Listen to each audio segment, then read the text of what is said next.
नमस्कार, स्वागत है आपका स्टॉक 2020 के इस मंगलवार के एडिशन में। और तमाम सारे जो क्यूज हैं, आपको पहले वो बता दूं, ग्लोबल क्यूज जिसको पिच रिपोर्ट हम कहते हैं, वहां से संकेत कोई खास नहीं है, तो इसलिए अच्छे संकेत में मान के चल रहा हूं, क्योंकि सब फ्लैट से मार्केट वहां पे है। नए ट्रिगर का सबको इंतजार है। जून में जो बैठक होने वाली फेड की, जिसमें ब्याज दरें बढ़ेंगी, उसको लेकर के इंतजार है, उसको देखा जा रहा है। क्रूड ऑयल में बहुत ज्यादा वोलेटाइल नहीं है, लेकिन नीचे की तरफ उसमें प्रेशर लगातार बना हुआ है, क्योंकि जो ओपेक है उसका जो प्रोडक्शन कट वाला आइडिया है वो कंटिन्यू कर रहा है। उसके बावजूद प्राइस सस्टेन इसलिए नहीं कर रहे हैं क्योंकि अमेरिका से सप्लाई लगातार बढ़ रही है। लेकिन घरेलू फ्रंट पे देखेंगे तो यहाँ पे भारतीय एयरटेल के नतीजे हैं, वो शायद मार्केट को थोड़ा सा एक दिशा दे सकते हैं, खासतौर पर टेलीकॉम कंपनियों को। तो वो क्यूज जो है मायने रखेंगे भारतीय बाजारों के लिए। ऐसी स्थिति में आशीष, जहां पे क्यूज नहीं है, टीम बनाना आसान था? ये रोज ही मुश्किल काम है वैसे टीम बनाना।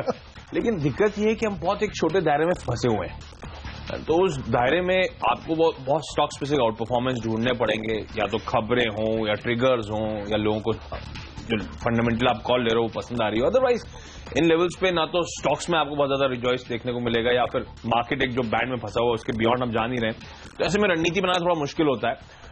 मेरा अभी भी मानना है कि वो कंसोलिडेशन बैंड में ही रहेंगे। ग्लोबली मार्केट थकते हुए नजर आ रहे हैं, बेहतर वर्ड कंसोलिडेशन के शायद वो होगा इस समय। तो हमारे यहाँ भी थकावट जस की तस बनी रहेगी, तो रेंज को तोड़ने का कोई लॉजिक इस समय तो मुझे नजर नहीं आ रहा, अनलेस कोई बड़ी खबर आ जाए या मूड बदलता हुआ नजर आए। तो खरीदारी पर फोकस, स्टॉक स्पेसिफिक आइडियाज होंगे और कुछ स्टॉक स्पेसिफिक कॉल जहां पे मुझे लगता है टीम को बैलेंस आउट करने के लिए बिकवाली करने के मौके, क्योंकि बाजार दोनों तरफ के मौके शायद आपको अभी भी देगा। ट्रेडिंग के लिहाज से कम दोनों मौके मिल ही रहे। तो मेरे से ऐसा लगता है कि रिजल्ट सीजन चल रहा है, तो जो बाजार बंद होने के बाद नतीजे कुछ अच्छे आ रहे हैं, कुछ बुरे आ रहे हैं, उसके आधार पर टीम बनाइए। और प्लस कुछ जो दूसरी खबरें आ रही हैं, मुश्किल है। अच्छे नतीजे आते हैं तो जब स्टॉक की चार्ट देखो तो लगता है सबको पहले ही पता है पूरे गांव को कि अच्छे नतीजे आने वाले पहले पोजीशन ले रखी है, तो वहां पे थोड़ी सी बिकवाली देखने को मिलती है। लेकिन शुरुआत में करूंगा टाटा स्पॉन्ज के साथ, और यहां पे एक अच्छी खबर ये है कि इनको अपना एक कैपेसिटी एक्सपेंशन करना था, उसके लिए सरकार की मंजूरी जरूरी थी, वो मंजूरी इनको मिल गई है। छोटा सा ट्रिगर है, लेकिन इस ट्रिगर को अगर आप डिकोड करें तो इससे मतलब ये लगता है कि कंपनी अगर एक्सपैंड कर रही है, यानी आगे प्रोस्पेक्ट बढ़िया है, डिमांड अच्छी है। और आपने इसके नतीजे देखे होंगे, बहुत बेहतरीन नतीजे कंपनी ने पेश किए थे, और खासतौर पर मेटल स्टॉक्स तो बहुत बढ़िया परफॉर्म करी है। तो 875 के लक्ष्य के साथ खरीदारी करें, 850 पे स्टॉप लॉस। एक दिग्गज की शुरुआत होगी, और कई बार बीते हफ्ते इस स्टॉक को हमने हाईलाइट भी करा था। ये स्टॉक है विप्रो, आईटी स्पेस की दिग्गज कंपनी। मैंने कहा था जो Q4 के नंबर्स हैं वो हमें बेहतर लग रहे हैं, Q1 के गाइडेंस को लेकर कंसर्न जरूर हो सकता है, लेकिन स्टॉक जिन वैल्यूएशंस पे मुझे लगता है ट्रेडिंग के लिए आज से कुछ मोमेंटम दिखाएगा। और देखिए, हमने कहा था 500 के लेवल्स क्रॉस करेगा, 502 503 के आसपास के लेवल्स पे कल जाके क्लोज हुआ है। अभी भी जो पॉजिटिव बायसनेस थी, हमारा मानना है कि कंटिन्यू रखनी चाहिए। अभी भी विप्रो में हल्की खरीदारी, ये सिर्फ मैं ट्रेडिंग के पर्सपेक्टिव से, पोजिशनल ट्रेड के पर्सपेक्टिव से बातचीत कर रहा हूं, फंडामेंटली बाय कॉल नहीं है कोई जनरेट करने की बात। 514 तक के लेवल्स के लिए यहां पे इवेंचुअली मुझे लगता है, या 515 तक के जोन तक शायद ये स्टॉक जाता हुआ नजर आए, लेकिन वो ट्रेडिंग स्पेसिफिक होगा, जिनके दौरान ही पोजीशन काट लें अगर आपको मुनाफा अच्छा हो रहा हो तो। नतीजों पर ही फोकस है। मंगलम ड्रग्स के नतीजे आए कल शाम को, 20% इनका मुनाफा बढ़ता हुआ दिखा है, और साथ ही कुल आमदनी में भी करीब 19% की उछाल देखने को मिली है। तो इस वजह से सेलेक्टर्स को लगता है कि थोड़ा सा इसमें मोमेंटम बनेगा। ट्रेडिंग की कॉल होगी, 205 का लक्ष्य, 190 पे स्टॉप लॉस। अगला स्टॉक होगा एक और बाय रिकमेंडेशन, ये mid cap small cap space से होगा दीपक नाइट्राइट का काउंटर। खरीदारी करने के मौके होंगे, 140 तक के टारगेट्स के लिए यहां पे अप्रोच करें, और अच्छा मोमेंटम अगर पकड़ता है बाजार दिन के दौरान या स्टॉक दिन के दौरान, ट्रेलिंग स्टॉप लॉस के साथ फर्दर गेन्स के लिए अप्रोच करा जा सकता है। चौथी तिमाही में इस कंपनी की आय में साल दर साल 17% और मुनाफे में 162% का उछाल है। 8 करोड़ का मुनाफा बढ़कर 21 करोड़ रुपए में पहुंचता हुआ नजर आया है। ये कंपनी बेसिक केमिकल्स, फाइन और स्पेशलिटी केमिकल्स बनाने का काम करती है, जिस स्पेस की बड़ी तगड़ी रेटिंग हुई थी। मैं ऐसी FY17 का कुल EPS देख रहा था, उस लिहाज से अभी भी ये 15 टाइम के आसपास कामकाज कर रही है पी बेसिस पे। फॉरवर्ड पी की मैं बात नहीं कर रहा हूं, तो अभी भी वो कंफर्ट है अच्छे स्टॉक के आउट परफॉर्मेंस के बावजूद और अच्छे तिमाही रिजल्ट्स के बाद। 140 तक के लेवल्स के लिए यहां पे अप्रोच करें।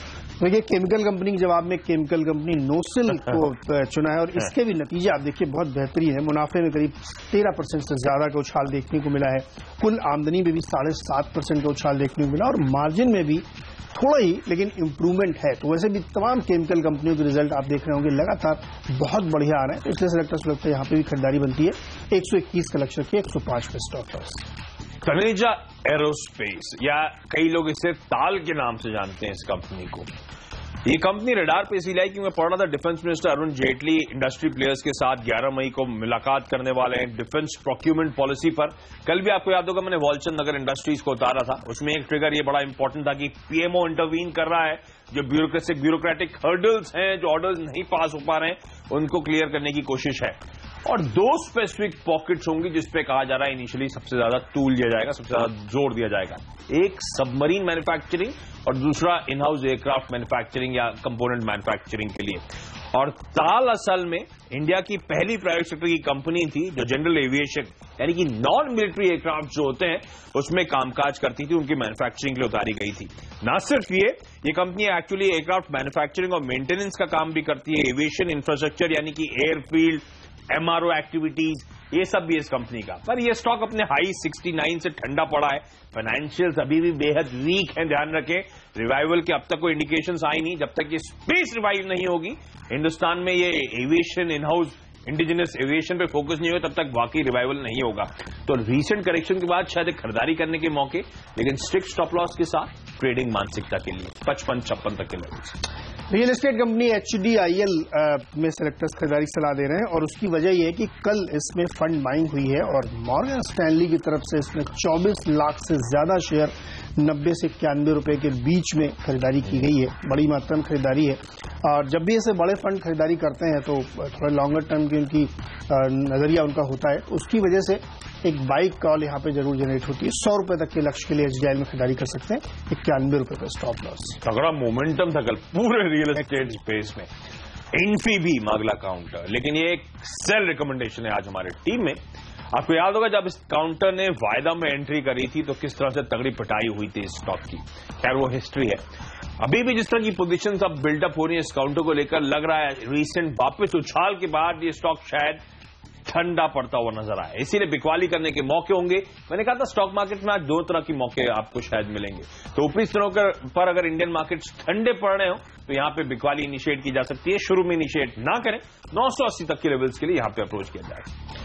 चलिए मेरा अगला स्टॉक होगा LT फूड्स। और आप ध्यान रखिए कि ये जो तमाम राइस कंपनी है, जो पैकेज फूड एक्सपोर्टर्स है, इनमें बहुत बढ़िया रनअप देखने को मिल रहा है। और मैं कल ही पढ़ रहा था कि इसमें जो तमाम HNIs हैं बड़े बड़े, अगर आप उनकी देखेंगे तो उन्होंने अपने स्टेक मार्च क्वार्टर तक काफी बढ़ा लिए, खासतौर पर LT फूड्स और KRBL में। तो LT फूड्स इसलिए भी सिलेक्टर्स को पसंद आ रहा है क्योंकि तमाम सारे ट्रिगर है, मानसून बेहतर है, बातचीत चल रही है, जून फर्स्ट वीक से ही हिट कर जाएगा। लेकिन जिस तरीके की पोजीशंस बनाई गई हैं LT फूड्स में, वो बहुत सिग्निफिकेंट है और वो तमाम इन्वेस्टर ऐसे हैं जो मल्टी बैगर करके स्टॉक से बाहर निकलते हैं। तो उस ट्रिगर पर सेलेक्टर्स को लगता है यहाँ पे खरीदारी करनी चाहिए। 69 रुपए का लक्ष्य है, 62 पे स्टॉप लॉस। एक और स्टॉक जो बिकवाली की सलाह है, दो ही सलाह है। एक तो इन्फीन की हमने बात करी थी जहां पे हमें लगता है शायद प्रेशर क्रीप इन हो। लाइकवाइज एक और स्टॉक जिसकी रीसेंट तगड़े करेक्शन के बाद अब रिसेंटली अच्छा आउट परफॉर्मेंस देखने को मिला है, वापस पुराने हाईज के पास पहुंच रहा है, वो है Adani port and special economic zone. अच्छे मोमेंटम के बाद अब इसमें भी जिस तरह की पोजीशन बिल्डअप हो रही है, खासतौर पे वायदा में, वो देख के लग रहा है कि शायद इन लेवल्स पे स्टॉक इफ नॉट करेक्ट थकता हुआ आपको नजर आएगा। तो यहां पे दबाव के साथ शायद थोड़ा सा कामकाज होता हुआ नजर आए। 333 तक के लेवल्स तक अप्रोच करें और अगर कहीं भारतीय बाजारों में मुनाफा वसूली या प्रेशर हावी होता है तो ये स्टॉक मेरे ख्याल से अच्छा खासा दबाव दिखाएगा। खैर वो अभी इस तरह में इंडिकेशंस नहीं है, इसलिए 333 तक के लेवल्स। लेकिन इसी के साथ वक्त हो चला हम दोनों की टीम्स के अब डिपेंडेबल खिलाड़ी जानने का। देखिए, भरोसेमंद खिलाड़ी के तौर पे डिफेंस सेक्टर से एक स्टॉक है पुंज लॉयड, इसको उतारा सिलेक्टर्स ने और अगले 2 दिन तक हमें लगता है तमाम डिफेंस शेयर जो है रडार पर रहेंगे क्योंकि जो फाइनेंस मिनिस्टर है और डिफेंस मिनिस्टर भी है अरुण जेटली, 11 मई की उनकी तमाम सारी डिफेंस कंपनियों के साथ एक बैठक है। उस बैठक में क्या डिस्कशन होना है? मेन डिस्कशन ये होना है कि DPP डिफेंस प्रोक्योरमेंट पॉलिसी को अप्रूवल देना है और उस पॉलिसी में कई सारी ऐसी चीजें ऐड की जानी है जो प्राइवेट प्लेयर्स बनाते हैं, इसीलिए प्राइवेट कंपनियों के साथ उस बैठक को रखा गया है। बहुत सिग्निफिकेंट है और लगातार सरकार डिफेंस को जिस तरीके से बढ़ावा दे रही है, FDI उसमें बढ़ाया, तो वो सिग्निफिकेंट है। तो इसलिए सेलेक्टर्स को लगता है कि जो डिफेंस कंपनीज हैं उन पे आपको नजर रखनी चाहिए क्योंकि वहां जो फैसला होगा DPP में वो बहुत बड़ा महत्वपूर्ण होगा। इसकी तैयारी ऑलरेडी पुंज लॉयड जैसे प्लेयर कर चुके हैं। इजराइल के साथ इनका इनकी जो पार्टनरशिप हुई थी उसके तहत इनका जो प्लांट है वो बिल्कुल रेडी हो चुका है, जिसमें अब प्रोडक्शन शुरू होगा। मध्य प्रदेश में प्लांट लगाया गया मालनपुर में। तो ये जो तैयारी दिख रही है प्राइवेट कंपनीज की और अब जो बैठक होने वाली है, उन दोनों के बीच में कोरिलेशन है। उससे सेक्टर्स को लगता है कि इसमें खरीदारी करनी चाहिए। और पुंजलाइट एक मात्र ऐसी कंपनी है अभी जो जिसने डिफेंस सेक्टर के लिए अकेले 1000 करोड़ से ऊपर निवेश कर चुके हैं ये प्लांट के तौर पर। 27 रुपए के लक्ष्य के साथ खरीदारी करिए, 23 पे स्टॉप लॉस। शिवराज सिंह चौहान का ट्वीट भी आया था फोटो के साथ इनॉग्रेट करते हुए कि पहला ऐसी फैसिलिटी सरकार के स्पेस को खोलने के बाद है जो इनॉग्रेशन कर रहे हैं। मध्य प्रदेश में फैसिलिटी है। डिपेंडेबल के तौर पे एक बेहतरीन फंडामेंटल्स वाली कंपनी, एक ऐसे ग्रुप को बिलोंग करती है जिसने बहुत तगड़ा पैसा कमा के दिया है। ये कंपनी है मैक्स इंडिया। मैं लगातार उन स्टॉक्स पे फोकस कर रहा हूं जो ऊपरी सबसे ठंडे पड़े हैं, अच्छे फंडामेंटल्स वाली वो कंपनीज हैं। इसका हाई था 199.95। हमारे कैलकुलेशन के लिए आसान कर दूं, 200 रुपए का हाई था। उन लेवल से अब ये स्टॉक 20-25% के आसपास नीचे कामकाज कर रहा है। ये मैक्स ग्रुप का हिस्सा है, इसलिए मैंने कहा था मैक्स, आपको याद होगा जब से वो किस तरह की वैल्यू क्रिएट करके दी अनिलजीत सिंह ने इस ग्रुप में। ये company max health care, max Bupa और अंतरा सीनियर लिविंग, इन सब की होल्डिंग कंपनी है। रडार पे इसीलिए क्योंकि एक तो अच्छे फंडामेंटल्स वाली कंपनी रिसेंट करेक्शन के बाद कुछ हद तक अट्रैक्टिव होती हुई नजर आ रही है, और दूसरा और ज्यादा इंपॉर्टेंट ट्रिगर 11 मई यानी कि अब कमिंग थर्सडे की बात कर रहा हूं मैं, शायद परसों की, जब इस कंपनी के बोर्ड की बैठक होने वाली है। प्रमोटर्स को वारंट्स जारी करने पर इस कंपनी का बोर्ड विचार करने वाला है। खरीदारी करें, 158 पहला और कंजर्वेटिव टारगेट होगा, लेकिन मुझे लगता है अच्छा ट्रेंड अप मूव ये स्टॉक इवेंचुअली इस बोर्ड बैठक तक शायद आपको दिखाता हुआ नजर आए। चलिए यहाँ पे एक छोटा सा ब्रेक लेते हैं, और जब ब्रेक से लौट के आएंगे तो अभी 4 शेयर्स और बताने आपको बाकी है। साथ ही उसमें पिंच हिटर भी होगा, फ्री हिट भी होगा, एक सनसनी टीम पे फिर से डालेंगे छोटे से ब्रेक के बाद।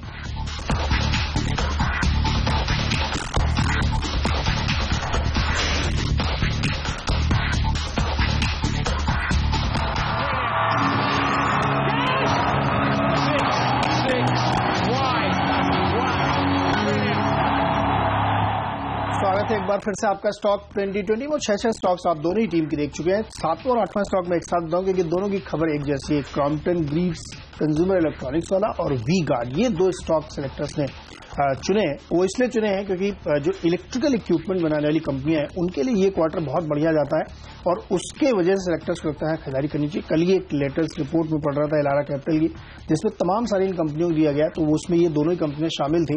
और उनका मानना है कि एक्सपेंशन जिस तरीके से हो रहा है और पावर जिस तरीके से अवेलेबल हो रही है इस समर सीजन में, वो ये इंडिकेट करती है कि ये सारे जो गुड्स ये लोग बनाते हैं उसकी जबरदस्त बिक्री होगी। खासतौर पे जो नॉर्थ के स्टेट्स हैं जहां बहुत ज्यादा गर्मी पड़ती है, बिजली नहीं होती थी, इस बार 18 घंटे मिनिमम बिजली हर शहर में हो रही है, तो उसकी वजह से सेक्टर्स लगता है कि इनका जो ये फर्स्ट क्वार्टर है बहुत शानदार जाने वाला है। खरीदारी करके चलिए। क्रॉम्पटन गिव्स कंज्यूमर है 248 का लक्ष्य रखिए, और वी गार्ड जो जबरदस्त आउट परफॉर्मर रहा है, ये हालांकि साउथ की कंपनी है लेकिन इसमें 218 के लक्ष्य के साथ खरीदारी कर सकते हैं। दोनों जो सेल साइड के कॉल से मैं ऑलरेडी बता चुका हूं, तो पूरी टीम बाय साइड की है। एक तो कंपनी है शंकरा बिल्डिंग, मुझे याद है इस कंपनी का जब आईपीओ आया था बड़ा नीच सा कारोबार था। बिल्डिंग प्रोडक्ट्स में एक रिटेल कंपनी जिसका बड़ा ब्रांड फ्रेंचाइज था, साउथ में जबरदस्त रिस्पांस मिला था। अभी स्टॉक ऊपरी से ठंडा पड़ा है, लेकिन कल इंटरेस्टिंगली जब रिलायंस ने कुछ माल बेचा तब Ashoka PT, SBI mutual fund, Templeton mutual fund, इन सब ने तगड़े चंक्स इस कंपनी के एक्वायर करें। इन लेवल्स पर भी रडार पे रखें, इस कंपनी को खरीदारी करने के ये मौके दे रही है।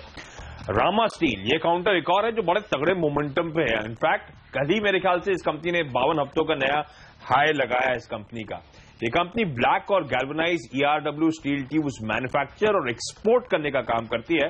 और पिछले महीने में देख रहा था अप्रैल में इस कंपनी ने एक रिलीज जारी करी थी जिसमें कहा था कि एक बड़ा प्रेस्टिजियस एक्सपोर्ट ऑर्डर इस कंपनी को मिला है, और उसी रिलीज में मेंशन था कि ये कंपनी अब वैल्यू एडेड प्रोडक्ट्स और बनाने और वैल्यू एडेड प्रोडक्ट्स में उतरने की योजना बना रही है। तब से ये स्टॉक बड़ी स्ट्रांग री रेटिंग पे है, इसीलिए वो 52 हफ्तों के हाईज कल जाके छूता हुआ नजर आया है। राह पे रखें 165 तक के लेवल्स के लिए यहां पे अप्रोच करने की सलाह। और इसी के साथ वक्त है हम दोनों की टीम्स के अब फ्री हिट खिलाड़ी जानने का।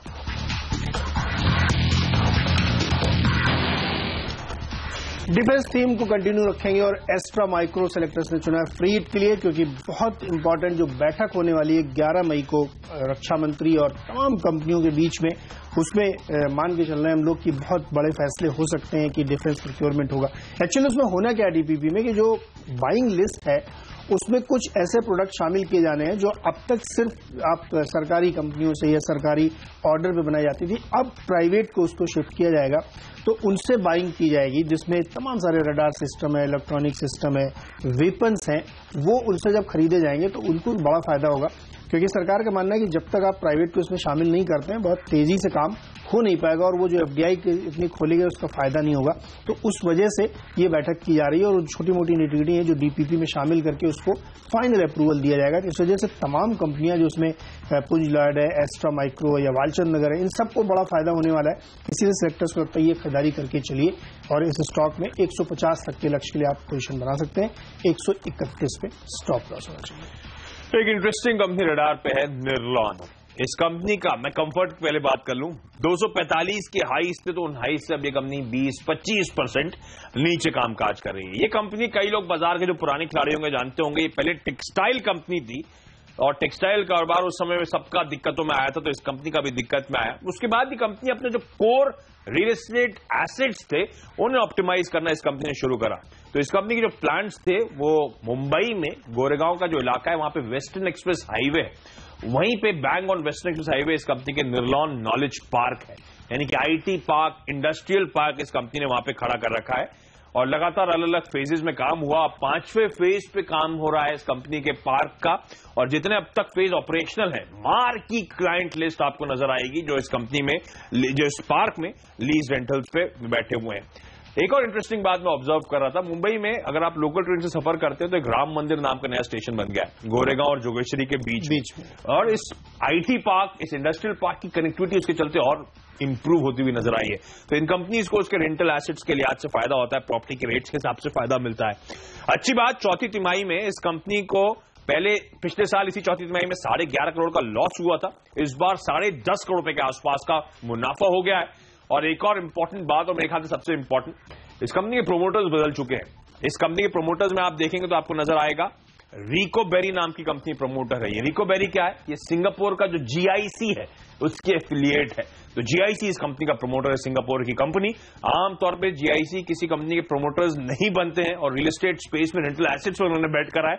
मेरे को लगता है रडार पे रखें इस कंपनी को 207-210 तक के लेवल्स के लिए और ट्रेडिंग स्टॉप लॉस के साथ फर्दर गेन्स के अप्रोच जरूर करें। इसी के साथ वक्त है हम दोनों की टीम्स के अब पिंच हिटर यानी कि आखिरी स्टॉक जानने का। देखिए, पिंच हिटर पे हमने जो चुना है स्टॉक वो है GNFC, Gujarat Narmada valley fertiliser corporation. और तमाम फर्टिलाइजर कंपनियों की रैली देखते हुए स्टेट पीएसयू है, इसमें भी एक जबरदस्त रैली बनी। जैसा मैं आपको बता रहा था कि तमाम बड़े लोगों ने फर्टिलाइजर कंपनियों में बाइंग करी है, उसमें से एक जीएनएफसी भी है जहां अच्छी खासी पोजीशंस बनाई गई हैं और इसी 300 रुपए 290 के प्राइस के आसपास बनाई गई हैं और इस स्टॉक में भी अच्छी खासी तेजी बनेगी। ये कई सारे ऐसे प्रोडक्ट बनाते हैं जो भारत में कोई और नहीं बनाता, उनकी मोनोपोली है और उस प्रोडक्ट को एंटी डंपिंग ड्यूटी के जरिए प्रोटेक्ट भी कर दिया है सरकार ने, तो उसका भी बड़ा फायदा इनको मिलेगा। और अगर मानसून उम्मीद की तरह रहा, जून फर्स्ट वीक में हिट कर गया केरल में, तो आप निश्चित मानिए कि फर्टिलाइजर कंपनीज में यहां से कम 30 से 40% की रैली अक्रॉस द सेक्टर होगी। तो इसलिए जीएनएफसी को रडार पर रखिए, खरीदारी की सलाह होगी 324 का लक्ष्य, 303 पे स्टॉप लॉस। SKIL इंफ्रा खरीदारी करने की सलाह, वही डिफेंस रिलेटेड स्टोरी। और सबसे, मैं कल जब आर्टिकल्स पढ़ रहा था, ब्यूरोक्रेटिक हर्डल्स जो खत्म करने की बात करी जा रही है, सबसे पहले वो सबमरीन मैन्युफैक्चरिंग की बात है और उस पर वो ब्यूरोक्रेटिक हर्डल्स खत्म करना, और सबसे पहले कहा जा रहा है ऑर्डर्स उस स्पेस में निकलते हुए नजर आएंगे। SKIL इंफ्रा आज भी स्टेक ऑन करती है रिलायंस डिफेंस है, जो पहले पीपा ऑफ शिपयार्ड के नाम से जाना जाता था। इसीलिए आपने देखा था कल भी बड़ा शार्प मूव आया था। मुझे लगता है अभी भी फर्दर अपलेग्स नजर आते हैं, खरीदारी करने के मौके ढूंढे 32.5-33 तक के लेवल्स के लिए, लेकिन स्ट्रिक्ट स्टॉप लॉसेस के साथ। चलिए यहाँ पे एक और छोटा सा टी ब्रेक लेते हैं, लौट के आइएगा तो आपको पूरी टीम फिर से दिखाएंगे और साथ ही एक दूसरे की यानी कप्तान की पसंद का शेयर भी बताएंगे।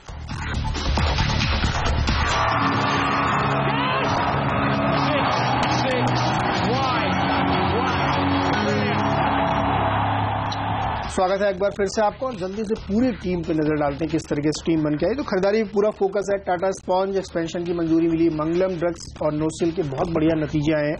HDIL में मॉर्गन स्टैनली ने खरीदारी करी है।